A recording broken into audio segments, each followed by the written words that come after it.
we're going to have to contend with barking dogs in the background that live on the street behind me. Well, unfortunately, owners think that it's okay just to tie their dog up outside. If I could find out where they were, I might say something about it. I know that others have. My mother is also here washing and drying clothes and trying to make as much noise as possible. So this edition of Woolgathering is going to have a fair bit of background noise, a little bit of ambience going on over here. Hi everyone, my name is Charlie and today I'm going to be talking about nothing in particular once I can get my neckline sorted out. Oh, it's not going to work. It's not today, it's not in the cart. Okay, right. AJ of AJ Dunn Reads and Writes, they got in touch with me yesterday and said that it had been 10 days since the last Woolgathering video. And I thought, well, last year we went 4 months without a Woolgathering video. You know, they were very few and far between in 2022 with Woolgathering videos after I saw more people criticising the rambly sort of videos where nothing really gets talked about, and sometimes that can affect a person. I was just like, do you know what, I'm just going to steer clear of them for a bit. But this has been requested. I asked AJ if there was anything that they wanted me to talk about and they said that there wasn't, so I'm just going to spout forth and see what happens. So, one of the reasons that I didn't record a Woolgathering video this Tuesday is because I hadn't finished reading any of the books that I'd been reading when I spoke to you the previous week. And another is a little spot of acne that's been affecting me. You can still see part of it on my face right now. I thought that these things went away after your 20s when I was younger and going through all that sort of stuff. I was like, do you know what? At least we only got to cope with this for about 5 years. Nobody warned me it was going to follow me throughout my entire adult life. If they had done, I might have moved to another planet. Anyway, last time we spoke, I was reading Emotionally Weird by Kate Atkinson, which I've now finished. I actually finished on Thursday morning. And this has been a fantastic reminder of why Joy originally loaned me this book in 2011. I still haven't figured out how we're going with those sorts of things. Anyway, this book follows the character of Effie, who, at the beginning of the book, you learn that Effie is telling the events of the novel to her mother. That is the person she's narrating these events to. Sometimes we'll move into the modern day and Nora, the mother, will sometimes interject into the story and say things like, no, I don't like this part, and the story will change.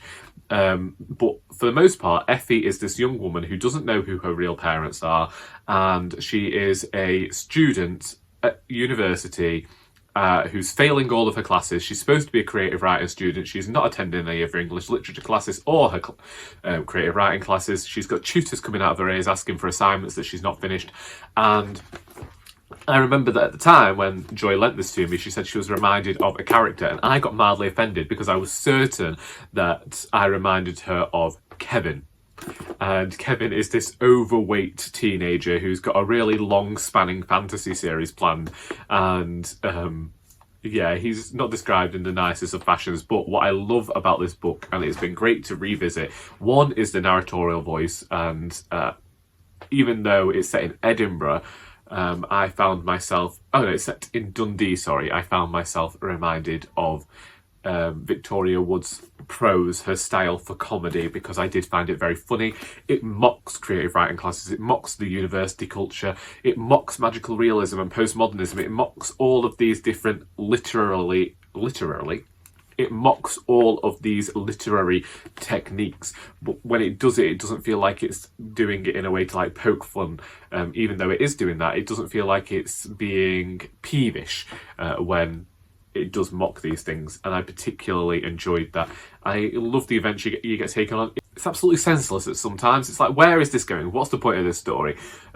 You get confused, you get muddled over characters, and even Nora, the mother, will interject and say, that's too many characters now, can you reduce them a bit? You could have merged this one with this one. There's so much where Nora almost takes on this editorial role within the book, and at the same time as mocking postmodernism and mocking magical realism, she's also using those techniques within her story. You get to see the story that Effie is writing, and you're wondering, is this connected to my own story in some way? Is it connected to Effie's story in some way? I adored it on a reread, and it's made me want to go and read more Kate Atkinson this month. It's one of those where I've read Kate Atkinson since reading this book, but having read this book again, it makes me want to go back and read the earlier books that I haven't yet got to finish. Finally, Life After Life, and get to Shrines of Gaiety. I just feel so enveloped in how much I enjoyed Kate Atkinson, and it has almost spoiled the rest of the reading I've got to do. So Vita Nostra has not got a look in since I last spoke to you, so let's just leave that to the side. Still want to go back to it, still very much enjoyed what I read, and I'm looking forward to finishing it. I am actually halfway through now. Charlie of Charlie Book Reads and I said that we would buddy read Demon Copperhead in January, and we couldn't due to reasons, so we have now started reading. Charlie is a lot further ahead than I am. Charlie is a lot further ahead than I am, and I believe that she is actually perhaps enjoying the book more than me, but I suppose you could go over to her channel and find out. Demon Copperhead follows the character of Demon, and very much at the moment has followed this trajectory of David Copperfield by Charles Dickens, and that is where my problem lies. When I guessed, and I think it's said everywhere, about how this book is inspired by David Copperfield, and when I heard that, I believed that whilst it might have taken inspiration from names, I didn't think it was going to follow the narrative so closely, and because of that, and because you can see which characters are meant to be which characters, it almost lends itself to a predictability about the novel. And at this moment in time, at this juncture, I am not necessarily liking this predictability about it, but my expectations could prove to be wrong. It's just how much I enjoyed David Copperfield and how memorable that book was, to then go to Demon Copperhead and feel as though I'm going to be experiencing some of the same things is a bit frustrating, because as we know, I left David Copperfield wanting certain things to happen, and I feel like with a modern novel these things could happen. So we'll see. We will see how I feel when I read more of this book. I do enjoy Barbara Kingsolver. The Lacuna was my introduction to the writer's work, and I very much enjoyed that. Flight Behaviour, great book. Unsheltered, great book, not my favourite. Never got to the Poisonwood Bible, and had I read her first book first, then I never would have continued with her. So, I think that's everything that I have been reading. I did start My Brilliant Friend, but I didn't really get far into this at all. I was reading it whilst I waited for the kettle to boil, mostly. And I think that I did bring some more books into the house. One was Depression and Other Magic Tricks by Sabrina Benaim. This wasn't a book that I wanted. We were getting rid of the poetry at the charity shop. We tried to sell it this time. It's usually a hard sell. And I couldn't, so I took it to the writers group, and a few of our writers took the poetry, but I was just left with this one. And so that's at home with me.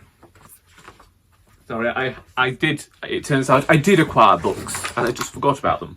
I got Charles Dickens at Christmas, because, if you didn't know, I got rid of the Christmas anthology that I had last year by Dickens, and because it was just so musty, and so I'm going to use this copy to read the novel that I didn't get to last year, this year. So you won't be seeing that for at least another 10 months. Then I got Kings of the Yukon, or Yukon. Kings of the Yukon by Adam Weymouth, an Alaskan river journey. And this was because I started reading the first page, and the writing spoke to me, like writing sometimes will. And I kept thinking about it, and then I was like, well, it's rather short. We'll take it and see. I seem to do things in threes when it comes from the charity shop, have you noticed? And then I got Things I Learned on the 628 by Stig Abell, a guide to daily reading. And yes, this is going through every single month of the author's life, separated into seasons, and he's going to be discussing all of the books that he read throughout a year and give you some recommendations. It seemed like a reader's book, so I'm good. And then I was watching a video from Eric Carl Anderson in which he talked about all of the big books that he planned to read this year. And I didn't think, when he said about all these big books, about all of the books that I currently have planned to read before the end of this video. Whilst I was still watching the video, he mentioned this book, and I jumped over to my library's website and reserved the copy of this book that was on order. And it arrived, and it's Our Share of Night by Mariana Enríquez, translated from the Spanish by Megan McDowell. And this book, this grand tome, is 730 pages long, which I didn't know. Gaspar is 6 years old when the order first come for him. For years they have exploited his father's ability to commune with the dead and the demonic, presiding over macabre rituals where the unwanted and the disappeared and are tortured and executed, sacrificed to the darkness. Now they want a successor. Nothing will stop the order. Nothing is beyond them. Surrounded by horrors, can Gaspar break free? Spanning the brutal decades of Argentina's military dictatorship and its aftermath, Our Share of Night is a haunting, thrilling novel of broken families, cursed inheritances, and the sacrifices a father will make to help his son escape his destiny. It sounds like something that I really want to read. I just didn't expect it to be so long, which I really should have done. I should have done, because the whole video that Eric made was about the big books that he wants to read this year. I just didn't think. In terms of writing, when last we spoke, I mentioned how I was going to Emotionally Weird because I'd had the idea to include interludes into the charity shop book that would be in the radio play format. And this would be a way for me to get across more of the types of characters that are coming to visit the charity shop. And so what I did was I wrote a few of these interludes that are also a bit of dramatic irony for the reader, who are going to get to learn some things about our characters that even the characters might not know themselves. So I did like that, and I did enjoy returning to the radio play format. It's been a very long time since I worked on any sort of radio play, and it just reminds me how much I enjoy the form. And sometimes I think, it's been 10 years now, I could have worked on a lot more radio plays, but, prose is almost where my heart is at, despite the fact that I think myself good at this one thing. Besides that, we also had Poems and Pints last week, so I wrote 2 poems. If you didn't know, I've been trying to get a poetry collection together for a very long time now as well. I wrote a poem called The Barefoot Roamer, which is about a man who walks around barefoot, and then another poem that is more like a song, really, and I said on the night was inspired by the Wurzels, which I don't think many people would take inspiration from, and I sent it straight to Charlie again to check what she thought before I shared it with the Great Unwashed, because as well as being Poems and Pints, Joy had invited a guest speaker who was actually my first poetry tutor at uni, Jo Bell, and luckily she had no recollection of who I was, to be fair. I don't know what this is. I think I spilled some coffee. I don't know. But Jo had no recollection of who I was, but to be fair, she only taught me for 2 months 12 years ago. But I could just remember everything she'd said about poetry and what she liked to see in poetry. And she's a very big name in poems, so it worked out well for Poems and Pints because it brought a lot more people than we usually get. Big crowd. And I shared these 2 poems with them. I'm not giving the title of the second one because it might end up being the title of the poetry collection. I've not decided yet. But I wrote it and sent it to Charlie. She liked it. Then I performed it on the night. And I just got this sense that it wasn't what I would deem my best work. But I ended up sharing it with my father, who famously, when I read R. Doris for the first time, when I launched the book, when I got home that night, he said to me, "I'm not sure I understood that." Like, oh, well, that's nice. Whereas with this one, he has very much enjoyed it, so much so that he keeps getting me to recite it to people. My younger brother was one of them who turned around and said, "You never wrote that." And I've still not figured out whether that was a good thing or a bad thing. And my manager also liked it. And my volunteer also liked it. My manager liked it so much that she wants me to print off small pamphlets and sell them in the shop. And here I am saying this is not my best work. The reasons that I don't think it's my best work are its use of rhyme that at times I think feels quite trite. And yet, for some reason, it's appealing to folk.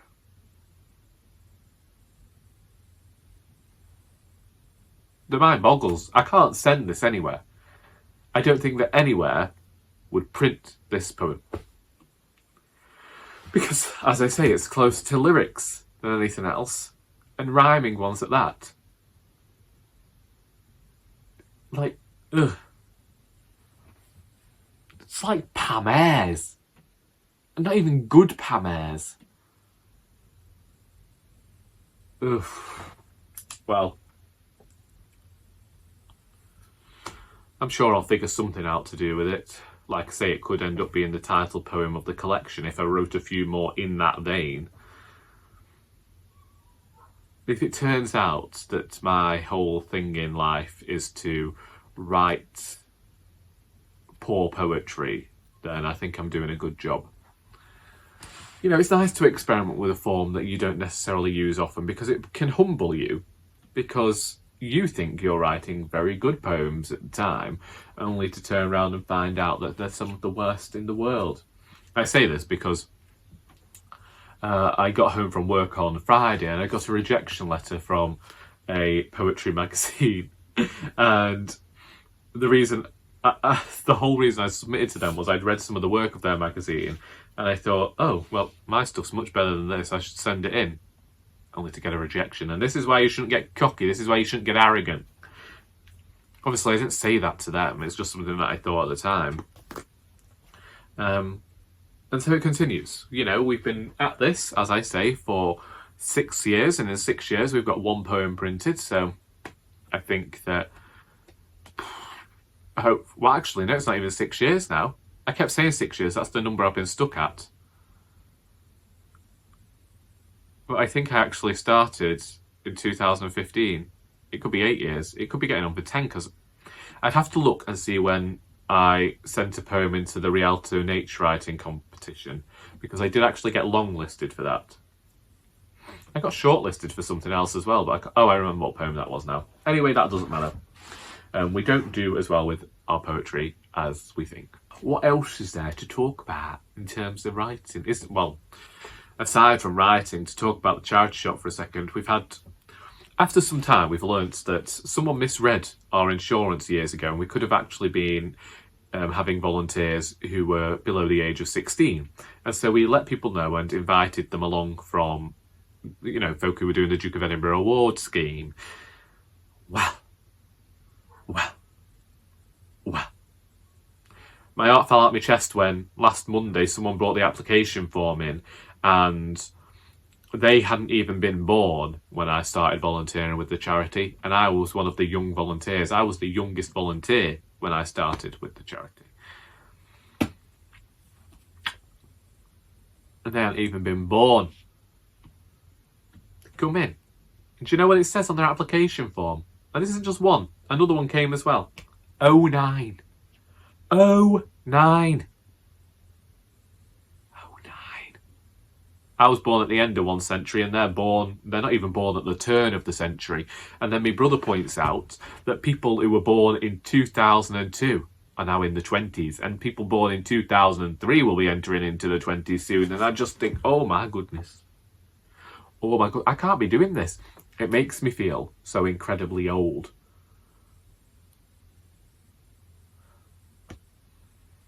And if I feel old now, what's going to happen a few more years down the line? I mean, I know I've always been called old-headed, but now I feel like I missed out on a lot. Cocaine, orgies, Frankie Bow will tell you. A man's career could suffer a mishap. I mean, yeah. Luckily, I didn't have to speak to them when they came into work. It's not luckily. My manager did a lot of the induction with them, and I was doing a lot of the other work. So I'm sure that eventually I'll get to speak to them. I said that what I'm looking forward to is about the 3rd or 4th week, when they've been at it for a bit and they suddenly start revealing more of their personality. One of them just fled out the door when it was their time to go. No goodbye, no kiss me arse, no nothing. Just gone. Like, oh, all right then. Ta-ra, Chuck. I've seen you. Hope you have a good weekend.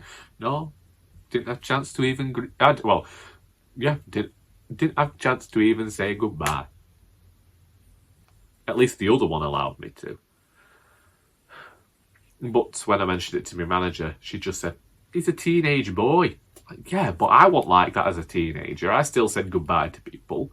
I mean, yes, there's the possibility of people being nervous and that sort of thing. I understand that.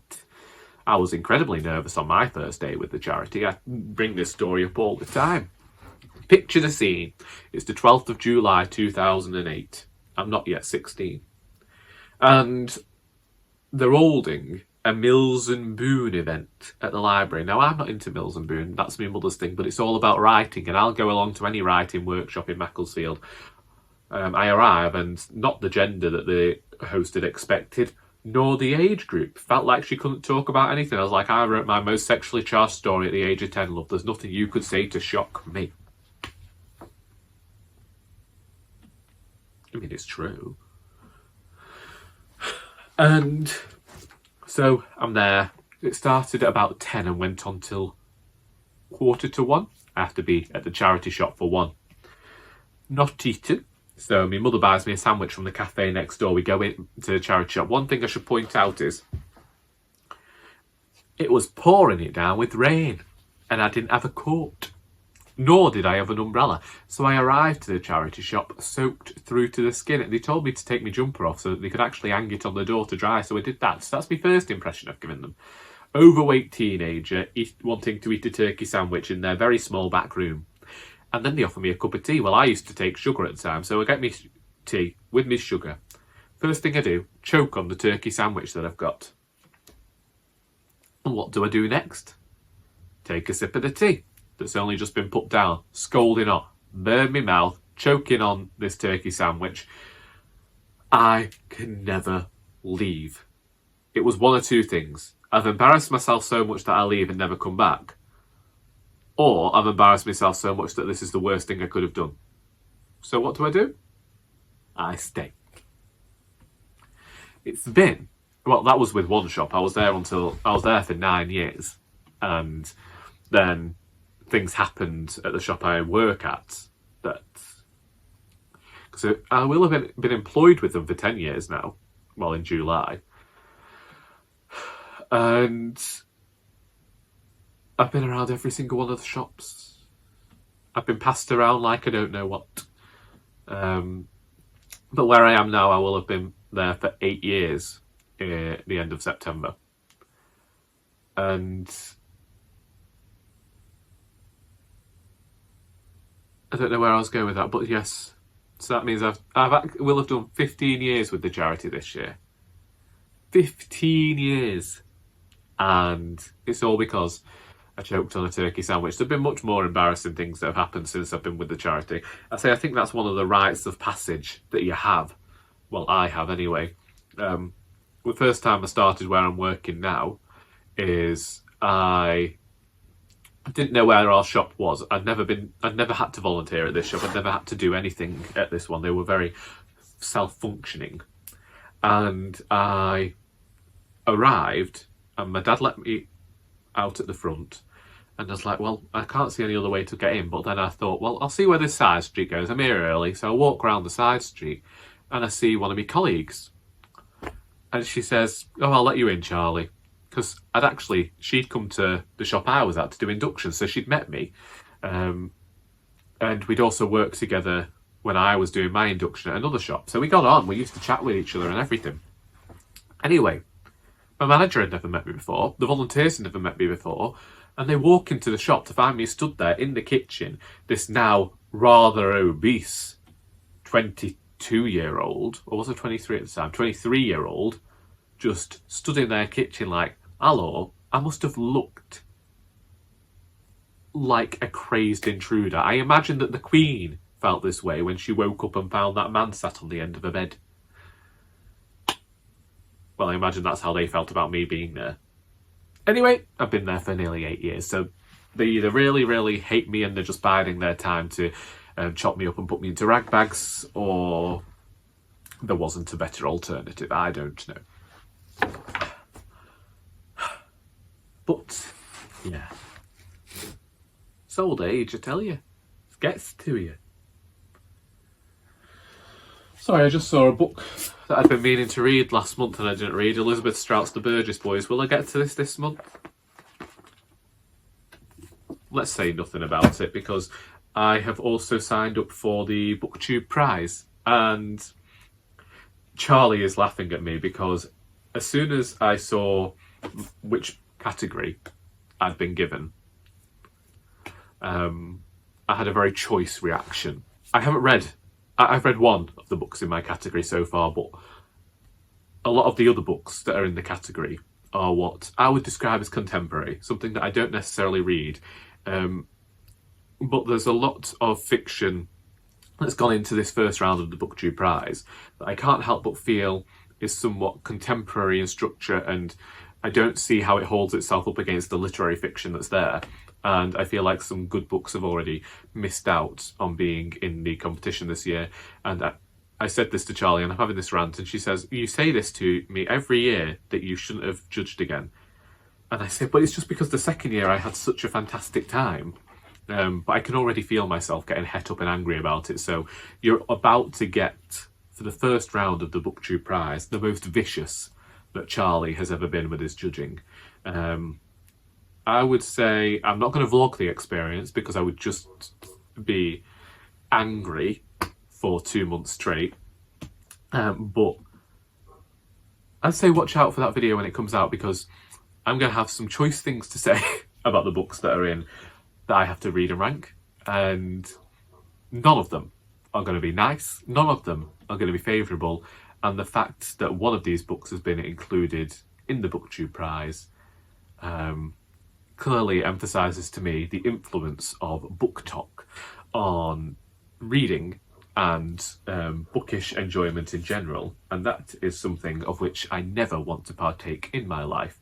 And it isn't about a degradation or a denigration of book talk. I believe that it has its place, but I do believe that sometimes we overemphasise the good in a book. I think that sometimes we believe that when we are talking about something, sometimes we don't, some certain reviewers don't allow any sort of nuance. They don't allow for this idea that sometimes there can be something in a book that you like and that you dislike. Sometimes they have to just love everything wholeheartedly and not recognise when there's something that they dislike. Similarly, if they dislike one aspect of a book, they dislike the whole thing. Even though they might have liked 90% of a book, that 10% will ruin the entire experience for them and they'll talk about it. Now, I have had moments in the past where I've said that I liked it for the most part, but this ruined it for me. I get that. That's not what I'm talking about. I'm talking that if they decide they dislike a book, sometimes they dislike a book and there can be something in there that they did like, but they ain't going to mention that to you. And even if that thing that they did like, suddenly they'll figure out a way to denigrate that as well. Sometimes there's just no, if they hate or if they love something, they have to go in wholeheartedly. There can be none of this conversation with themselves, and I ain't about that life. I mean, talk about me, you know, like talking about the arrogance of youth and everything. There's kind of like this arrogance permeating through the world at the moment that I also can't stand. Nowadays, I look at people and I feel like, oh yeah, you definitely believe that yours is the only opinion that's correct and yours is the only opinion that matters. And I've had it with, you know, people that I've read certain books with before, or I've conversed with about certain books, and some people are fantastic. Like Charlie and I have had fantastic disagreements with one another about books in the past. Similarly, so have myself and Emily and other readers on this site. You know, I always remember I was reading one book with Abby Mac Reads, and eventually she just gave me the permission to DNF it because I think that my opinion of the book was bringing hers down. It was Nevernight by J. Christoph. I didn't like that book. She really liked that book, so she just told me to stop reading. I apologised, but whatever. You know, we can accept different opinions and we can converse about these different opinions. And sometimes these differing opinions can actually send your thoughts down a different track. You might think, oh, maybe I like this a bit more, and I might go back and... That's the sort of conversation I like.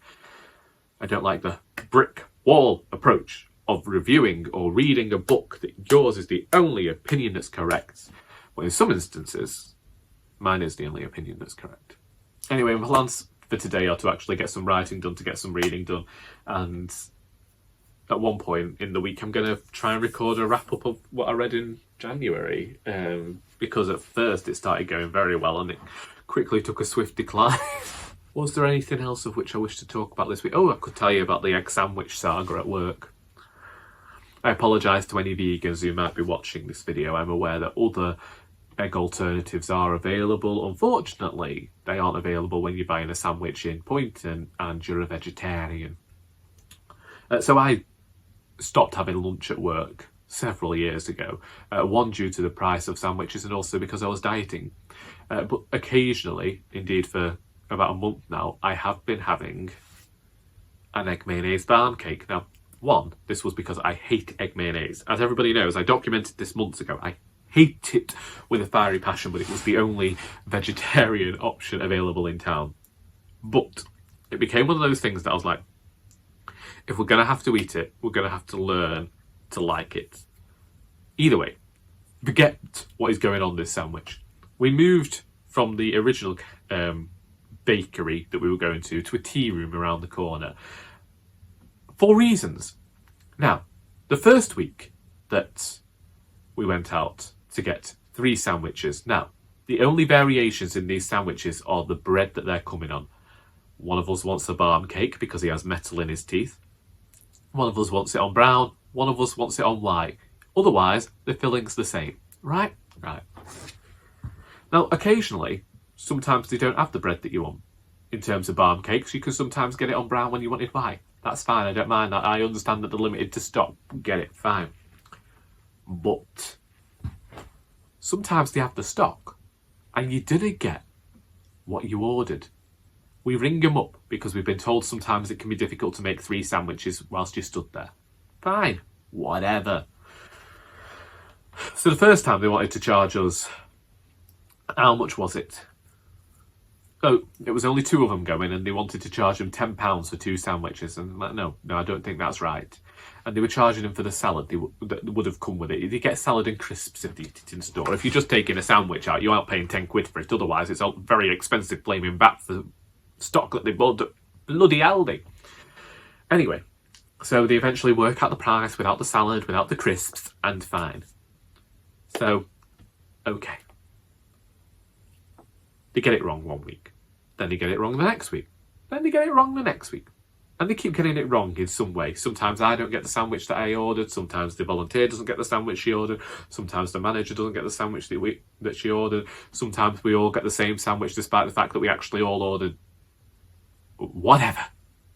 It's not due to availability. It's just due to there's 4 people making a sandwich and not a single one of them manages to read what we've written down. So last week, me volunteers had enough. She writes it down twice, the order, which, as you know, is not difficult. 3 egg mayonnaise sandwiches, 1 on white, 1 on brown, 1 on a white barm, or brown, dependent on what's there. As long as I get a barm cake, I'm happy. And they head off down the road. And they arrive back 15 minutes later and they say to us, I never thought it would be so difficult to make an egg sandwich. So, firstly, the person making the sandwiches says, okay, this one's on white. Great. And what colour's this one on? That one's on brown. But in the meantime, the volunteers having to stand there with the thing and say to them, no, I want one on white. No, I want one egg on brown. And then it comes to the balm. What colour's the balm? Brown. No, the balm is white. It's white. I've got it all written down here, the same as what you've got written. It was like flaming military operations just to get 3 egg sandwiches. I had one yesterday because I was like, it could be a long time till tea. But I wish I hadn't done. I wish I hadn't done, 1, because I still don't like the taste. And 2, because it takes so much bloody faff to get it. I used to just get a cheese and tomato sandwich. I did. It still is my favourite sandwich, but I should just go back to not having lunch entirely. That's a much safer option. Indeed, 2 out of 3 days a week I don't eat a sandwich at work. It's only Saturday, and I just feel like, oh, it's a nice thing to treat yourself at the end of the week. And don't know why I don't like what I'm having, but, you know, it's just the way the mind works, doesn't it? Oh, it's got to Saturday, let's have a sandwich. You know, you've gone a whole week. I don't know. I don't know why I do it to myself. I don't know why I do it to myself, actually. Either way, I've talked incessantly about nothing for nearly 40 minutes. I'm particularly arthritic at the moment, which nobody needs to worry about. That could be why I'm actually more angry than usual, because I'm hyped up on painkillers trying to get rid of pains that have appeared all over the flaming body.